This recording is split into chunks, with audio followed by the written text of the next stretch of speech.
रोहा नगर परिषदेच्या माध्यमातून तब्बल 16 कोटी 32 लाख रुपयांच्या विविध विकास कामांचे भूमिपूजन आज उपमुख्यमंत्री सुनेत्रा पवार यांच्या हस्ते मोठ्या उत्साहात पार पडले। उपमुख्यमंत्री झाल्यानंतर पहिल्यांदाच रोहा दौऱ्यावर आलेल्या सुनेत्रा पवार यांचे शहरात उत्साहात स्वागत करण्यात आले। कार्यक्रमाच्या सुरुवातीला सुनेत्रा पवार यांनी रोहा शहराचे आराध्य दैवत श्री धावीर महाराजांचे दर्शन घेऊन नतमस्तक झाल्यानंतर विविध विकास कामांचे भूमिपूजन केले।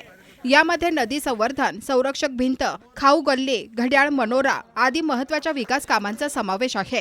कार्यक्रमादरम्यान बोलताना आदिती खरं तर माझी मुलगीच आहे असे भावनिक वक्तव्य सुनेत्रा पवार यांनी केले। त्यांच्या या वक्तव्यानंतर महिला व बाल विकास मंत्री आदिती तटकरे यांना अश्रू अनावर झाल्याचे पाहायला मिळाले। यावेळी सभागृहात भावनिक वातावरण निर्माण झाले होते। यावेळी बोलताना सुनेत्रा पवार यांनी रायगड जिल्ह्यावर माझे विशेष लक्ष असेल अशी ग्वाही दिली। तर खासदार सुनील तटकरे यांनी 2026 अखेरपर्यंत तुम्हाला पुन्हा एकदा या प्रकल्पांच्या शुभारंभासाठी रोहात यावे लागेल असे म्हणत आगामी विकास कामांचे संकेत दिले। कार्यक्रमाला माजी आमदार अनिकेत तटकरे यांच्यासह रायगड जिल्ह्यातील अनेक पदाधिकारी, नेते, अधिकारी आणि ग्रामस्थ मोठ्या संख्येने उपस्थित होते। कार्यक्रमाच्या शेवटी रोहा अष्टमी नगर परिषदेच्या नगराध्यक्षा वनश्री शेडगे यांनी उपस्थित नागरिकांचे आभार मानले। महिन्यांपूर्वीच आदरणीय आजीदादांच्या हस्ते झालं। त्यांचं भाषण अजूनही आमच्या कानामध्ये आणि स्मरणामध्ये आहे। आणि त्यावेळेला निवडून आलेले नव्हते लोकप्रतिनिधी, निवडणुका या होणार होत्या आणि त्या सगळ्या निवडणुकीच्या पार्श्वभूमीवर दादा म्हटले होते की 4 वर्षांनी निवडणुका होत आहेत, आम्ही आता लवकरच येणार आहोत। त्यामुळे अनेक गोष्टी त्यावेळेला त्यांनी सुचवल्या आणि दादा येणार म्हटल्यावर एक आदरयुक्त दडपण म्हणा, भीती म्हणा, एक धाकधूक मनामध्ये असायची की एखाद्या वास्तूचं भूमिपूजन जरी त्यांच्या हस्ते घ्यायचं तरी थोडा प्रेशर कमी असायचा, कारण ती वास्तू अजून बनणारी होती। पण एखादं उद्घाटन घेतलं की 4-5 दिवस आम्हाला झोप लागायची नाही, कारण दादांच्या हस्ते उद्घाटन घ्यायचं म्हटल्यावर कुठं काय कमी राहिली ती तिथल्या तिथेच जे काही आहे ते आपल्याला दादा त्यांच्या गोड शब्दामध्ये ऐकवणार। पण तो एक धाक असायचा, ती भीती असायची आणि दादांचं नेहमी म्हणणं असायचं की जे काम आपण हातात घेतोय ते दर्जेदार झालं पाहिजे आणि नागरिकांना असं वाटलं पाहिजे की नाही, आपण शासनाचा निधी आणतोय आणि त्या शासनाच्या निधीचा विनियोग जो आहे, त्याचा वापर जो आहे तो लोकहिताच्या दृष्टिकोनातून चांगले या ठिकाणी वास्तू उभारण्याच्या दृष्टिकोनातून होत आहे। आपण तर आमच्या नेत्या आहातच, राज्याच्या मंत्रिमंडळामध्ये देवेंद्रजी आहेत, एकनाथराव आहेत, आपण त्या ठिकाणी उपमुख्यमंत्री काम करतात। हा सागरी महामार्ग मुंबई गोवा राष्ट्रीय महामार्ग रखडला, त्याचं काम एका बाजूला पूर्णत्वास जाईल, पण हा सागरी महामार्ग झाला तर लोक, पर्यटक देशातल्या कुठल्याही समुद्र किनाऱ्यावरती जाणार नाही, गोव्याला सुद्धा विसरतील, पण पर्यटक माझा रेवस पासून ते वेंगुर्ल्याच्या रेड्डीच्या खाडीपर्यंत इतक्या प्रचंड प्रमाणावरती आंतरराष्ट्रीय पर्यटक येतील की त्याच्यातून आपल्याला नवी दृष्टी मिळालेली पाहायला मिळेल। अशा अनेक कामांची रचना पुढच्या कालावधीमध्ये करायचं आहे। आज आपल्याला या निमित्ताने एवढ्यासाठीच बोलवलं, आपण इथे यावं। दादांनी याच शहरामध्ये काय काय वेळेला 10 कामाची शुभारंभ केले, त्या प्रत्येक कामाचं लोकार्पण दादांच्या हस्ते झालं। दादांचं एक वैशिष्ट्य असायचं की जे महाराष्ट्रामध्ये अपवादात्मक नेत्यांच्याकडे अनुभवायला मिळतं, अनेक प्रकल्प त्यांनी भूमिपूजन केले आणि अनेक प्रकल्पाचं लोकार्पण सुद्धा त्यांच्या हातून त्या ठिकाणी पार पाडलं गेलं। आज सुद्धा या संबंध प्रकल्पाचा शुभारंभ आपल्या हस्ते होतोय। येत्या वर्षभरात 2026 अखेरपर्यंत या प्रकल्पाचा शुभारंभ करण्यासाठी पुन्हा एकदा आपल्याला रोहायला यावंच लागेल, एवढी आग्रहपूर्वक विनंती या निमित्ताने मी करतो। त्यावेळेला याचं लोकार्पण असेल, जसं आज आदितीने अनिकेतने आपल्याला दाखवलं की कुंडलिका संवर्धनचा पहिला टप्पा आमच्या प्राईड हॉटेलच्या समोर अष्टमीच्या पुलाच्या जवळ छत्रपती शिवरायांची द्वारे असलेली शिवसृष्टी त्या ठिकाणी उभी राहते। छत्रपती शिवरायांचा पुढाकृती उंच पुतळा या सगळ्या परिसरामध्ये या ठिकाणी हा सगळा परिसर एक स्वप्नवत असा परिसर आहे। छत्रपती शिवरायांनी हिंदवी स्वराज्याची स्थापना करत असताना 18 पगड जातीला बाला बलुतेदारांना सोबत घेत हिंदवी स्वराज्याची स्थापना केली। दादा एक असं नेतृत्व आहे ज्याचा उल्लेख राज ठाकरेंनी त्यांच्या भाषणामध्ये अनेक वेळा केला की अनेक वेळेला समाज रचनेमध्ये वेगवेगळ्या जात धर्म याचा विचार करून अनेक गोष्टी केल्या जात असतात। दादा एक असं नेतृत्व झालं, माझे अनेक बाबतीमध्ये राज ठाकरेंशी मतभेद असतील, पण या बाबतीमध्ये मी त्यांचा अतिशय आदराने उल्लेख करतो की राज ठाकरेंनी सांगितले की जात पात पलीकडे मानवतेचा दृष्टिकोन ठेवणारा एक नेता जो 21व्या शतकात पाहायला मिळाला तो अजितदादांच्या रूपाने त्या ठिकाणी पाहिला.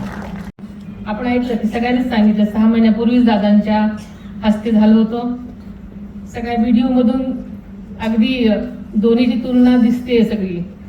आणि एकही कार्यक्रम किंवा एकही क्षण जसं तटकरे साहेब म्हणाले की दादांशिवाय जात नाही, तसा आपल्या सगळ्यांच्या जीवनामध्ये तो प्रसंग आहे. कारण दादांनी इतकी कामं सगळीकडेच केलेली आहेत, तितक्या गोष्टी संबंध महाराष्ट्रभर केलेल्या आहेत की कुठलीच गोष्ट दादांशिवाय किंवा दादांची आठवण झाल्याशिवाय पुढे जात नाही.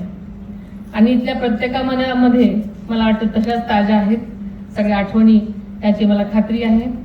आज आपण जी कामे सुरू करत आहोत ती केवळ बांधकामं नाहीत, तर रोह्याच्या सर्वांगीण विकासाचा पाया आहे. पहिलं काम श्री दहावीर महाराजांचं मंदिर, या परिसरातल्या भक्तिवासाचं नूतनीकरण आपण करत आहोत. हे देवस्थान म्हणजे रोह्याचं आराध्य दैवत, लाखो भाविकांची श्रद्धा इथे जोडलेली आहे. भक्तिवासाचं रंगकाम, स्वच्छतागृह, पिण्याच्या पाण्याची व्यवस्था, प्रकाश योजना, सगळ्या मूलभूत सुविधा नव्याने उभ्या राहणार आहेत. भाविकांना स्वच्छ आणि सुरक्षित आणि सुसज्ज वातावरण मिळावं हाच यामागचा हेतू आहे. कारण प्रत्येक ठिकाणी जेव्हा मी गेले तिथे आम्हाला तिथल्या नकाशा दाखवण्यात आलं, त्यामुळे ह्या सगळ्या गोष्टी अतिशय चांगल्या प्रकारे करण्यात येणार आहेत. दुसरं काम म्हणजे कुंडलिका नदीच्या काठावरील पूर संरक्षक भिंत. कुंडलिका ही रोह्याची जीवनवाहिनी आहे, पण पावसाळ्यात तिचा रुद्र स्वरूप धारण होताना आपण सगळ्यांनी पाहिलेलं आहे.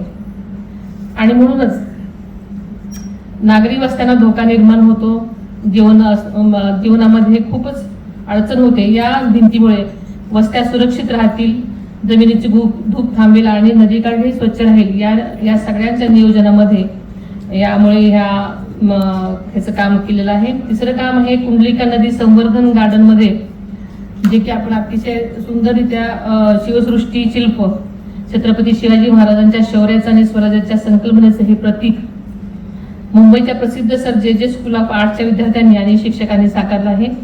हे केवळ शिल्प नाही, येणाऱ्या पिढ्यांसाठी एक प्रेरणास्थान असणार आहे. आणि चौथं काम म्हणजे खाऊ गल्ली.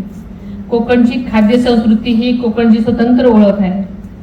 सोलकढी, उकडीचे मोदक, नारळ तांदळाचे पदार्थ, मासळीचे पदार्थ, तसेच आंबा आणि फणसाचे विविध, अलीकडे नवीनच वेफर्स वगैरे निघालेले आहेत, त्यांच्या पापड्या निघालेल्या आहेत. त्या सगळी अस्सल कोकणी चव आता पर्यटकांना मिळणार आहे आणि चाखायला मिळणार आहे. या माध्यमातून स्थानिक तरुणांना, माता भगिनींना, बचत गटांच्या आपल्या महिला भगिनींना अतिशय चांगला रोजगार मिळणार आहे आणि त्यामुळे स्थानिक अर्थव्यवस्थेला नक्कीच बळ मिळणार आहे. स्वर्गीय दत्ताजीराव तटकरे ब्लड बँकेचे आधुनिकीकरण करण्याचा देखील शुभारंभ आज आपण केला आणि ही ब्लड बँक अशी एक स्वतंत्र महाराष्ट्रातील पहिलीच ब्लड बँक आहे. याचं नक्कीच आपल्या सर्वांना कौतुक आहे. विकास म्हणजे फक्त सिमेंटच्या इमारती किंवा रुंद रस्ते एवढाच नाही, तर सामान्य माणसाच्या जगण्यामध्ये कसा फरक पडेल हा आहे. श्रद्धा, संस्कृती, पर्यावरण, पर्यटन आणि रोजगार या सर्वांचाच समतोल साधणारा विकास घडवणं हीच आमची भूमिका आहे.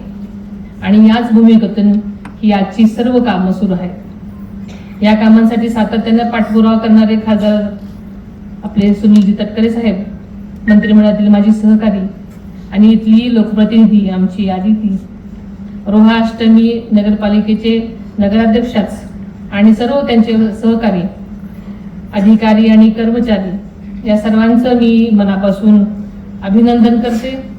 या निमित्ताने आदिती खरं तर माझी मुलगी म्हणूनच रोहा आणि रायगड जिल्ह्यावर माझं पहिलं लक्ष असेल